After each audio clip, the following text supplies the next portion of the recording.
തിരുവനന്തപുരത്ത് ജയിൽ ഉദ്യോഗസ്ഥനെ മരിച്ച നിലയിൽ കണ്ടെത്തി. ജില്ലാ ജയിലിലെ അസിസ്റ്റന്റ് പ്രിസൺ ഓഫീസർ ഷിബിനാണ് മരിച്ചത്. അഞ്ജു ജയപ്രകാശ് ഉണ്ട് വിവരങ്ങളുമായി. അഞ്ജു, ഈ മരണത്തിന് പിന്നിൽ എന്തെങ്കിലും ദുരൂഹതയുണ്ടോ? എന്താണ് ലഭിക്കുന്ന പ്രാഥമികമായ നിഗമനം? ഷാമിലി, ഇന്ന് രാവിലെയോടുകൂടിയാണ് ഇത്തരത്തിൽ ഈ ഉദ്യോഗസ്ഥനെ മരിച്ച നിലയിൽ കണ്ടെത്തി എന്ന വിവരം പുറത്തേക്ക് വരുന്നത്. നിലവിൽ തൂങ്ങി മരിച്ച നിലയിൽ കണ്ടെത്തുകയായിരുന്നു.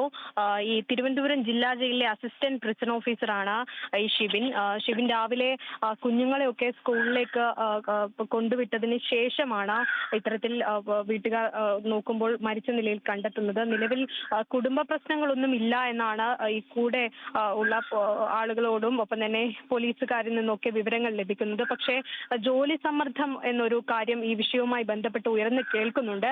അതിൽ വ്യക്തത നിലവിൽ വന്നിട്ടില്ല. എന്തായാലും പോലീസ് ഇപ്പോൾ പ്രാഥമികമായിട്ട് ആത്മഹത്യയാണ് എന്നതാണ് പോലീസിന്റെ നിഗമനം. എന്നാൽ വരും മണിക്കൂറുകളിൽ എന്താണ് ജോലി സമ്മർദ്ദം മൂലമുള്ള ആത്മഹത്യയാണോ മറ്റു വിവരങ്ങളൊക്കെ പുറത്തേക്ക് വരും. എന്തായാലും അല്പം മുമ്പ്, അതായത് രാവിലെ ഈ കുട്ടികളെയൊക്കെ സ്കൂളിൽ പറഞ്ഞു വിട്ടതിന് ശേഷമാണ് വീട്ടിൽ ഇത്തരത്തിൽ ഷിബിനെ തൂങ്ങി മരിച്ച നിലയിൽ കണ്ടെത്തുന്നത്.